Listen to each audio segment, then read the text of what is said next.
बापू आशाराम जी अपने भक्तों को समझा रहे हैं कि नवरात्र में किस किस तरह से किन किन कन्याओं का पूजन करना चाहिए। नवरात्रों के 9 दिनों में हर दिन की अलग अहमियत होती है, क्योंकि हर दिन माँ दुर्गा के 9 रूपों में से एक रूप के लिए खास महत्व होता है। देवी भागवत के 3रे स्कंद में जन्मेजय ने व्यास जी से पूछा कि नवरात्रों का बड़ा भारी महात्म्य है और लोगों को मनोवांछित सिद्धियां देने के लिए भगवती की आराधना और व्रत उपवास की बड़ी महिमा सुनी है। तो हे व्यास भगवान, आप मुझे शारदीय नौरतों के विषय बताओ। तो सब लोग इस बात को ध्यान से सुनना। व्यास जी ने शारदीय नौरता रावण के मरने के पहले आते और दूसरे नौरते आते राम के प्रागट्य के पहले। भय प्रकट गोपाला होने के पहले नौरते आते। तो ये 6 मास में नौरते आते। तो ये ऋतु जो है ना, बड़ी क्रूर ऋतु है शारदीय ऋतु। ये रोगों की माँ है, रोगाणा माता शारदी।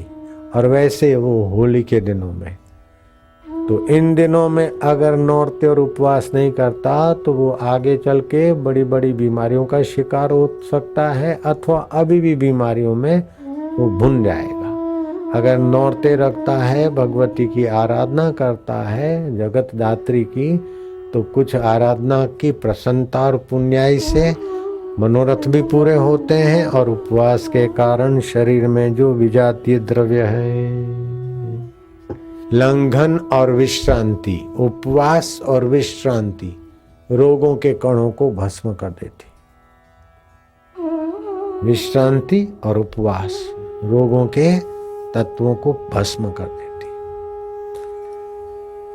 तो 9 दिन के नवरात्रे नहीं रख सकते तो कम से कम 7म 8म 9म के तो रखने ही चाहिए। जन्मेजय ने व्यास जी से पूछा। व्यास जी ने कहा कि 9 हाथ लंबा 7 हाथ चौड़ा पंडाल मंडप बनाकर देवी की स्थापना करनी चाहिए। अब 9 हाथ माना 13.5 फुट लंबा और 10.5 फुट चौड़ा तुम्हारा घर हो, कमरा हो, तो वास्तु के अनुसार अच्छा है।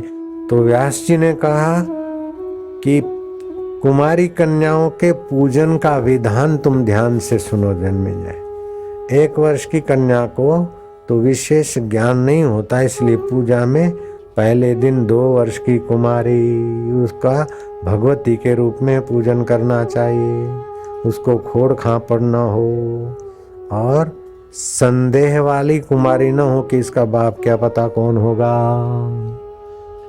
विधवा की कन्या न हो, अनजान महिला की कन्या न हो, उसके पिता से ही पैदा हुई है धर्म अनुकूल, ऐसी कन्या को भगवती रूप समझकर उसका पूजन करना चाहिए। तो उसके पूजन से ये दुख मिटते हैं। दुख मिटता है, दरिद्रता मिटती है। तो पहले दिन 2 वर्ष की कन्या का पूजन करना चाहिए, उसको कुमारी बोलते हैं। दूसरे दिन 3 वर्ष की कन्या का पूजन करना चाहिए, उसको त्रिमूर्ति बोलते हैं, त्रिवर्ग भी बोलते हैं। धर्म, अर्थ और कामना की पूर्ति के लिए भगवती की आराधना करे।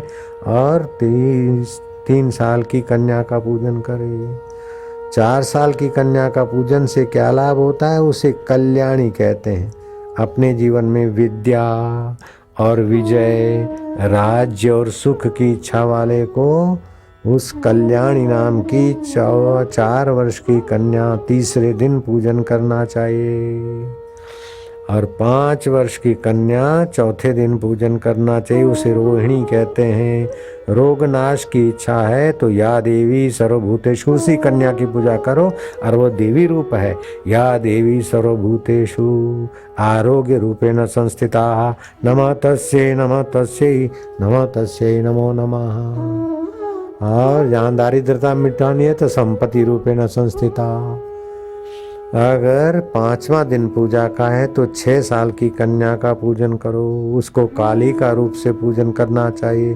शत्रु का दमन, शत्रु पर विजय पाने की इच्छा वाले को उस दिन विशेष पूजा करनी चाहिए।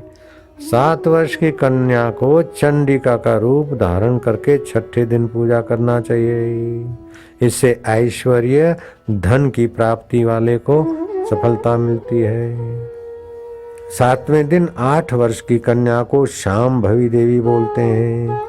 वो दूसरों को मोहित करने के लिए, दुख दरिद्रता दूर करने के लिए, शत्रुओं पर धावा बोलने के लिए, साम्राज्य पाने के लिए उसकी पूजा करते राजा महाराजा।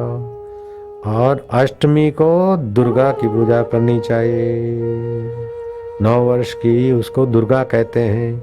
कठिन कार्य सिद्ध करते समय, दुष्टों शत्रुओं का संहार करते समय उसी दुर्गा का चिंतन और पूजन। और 10 वर्ष की कन्या का नवमी को पूजन करना चाहिए, उसको सुभद्रा बोलते हैं। मनोरथ सिद्धि, संकल्प सामर्थ्य बढ़ाने के लिए, इस लोक परलोक में यश और नौरतों के दिन उपवास हमारे शरीर के जीर्ण शीर्ण रोग और रोग लाने वाले कण वे सब नष्ट हो जाते, पाप दूर होते हैं, मन प्रसन्न होता है, बुद्धि का औदार्य बढ़ता है, तितिक्षा का गुण बढ़ता है और नारकी योनियों से छुटकारा मिलता है उपवास करने वालों को। और दुर्गा का पूजन कठिन कार्यों में सफलता दे आता है। 9 दिन के नवरात्रे नहीं रखते तो भैया 6 दिन रखो, 5 दिन रखो, 5 नहीं रखे तो 3 दिन के लिए। व्यास जी ने कहा ये कड़क नियम पालन करे तो 9 दिन के नौरतों का फल भी प्राप्त कर सकते हैं। 7म, 8म और 9म, 7म से 9म तक ये 3 दिन के नौरते रखनी चाहिए। और उन दिनों में चंडिका, शांभवी आदि देवी का, माता जी का सुमरन चिंतन करना चाहिए, दुर्गा आदि का।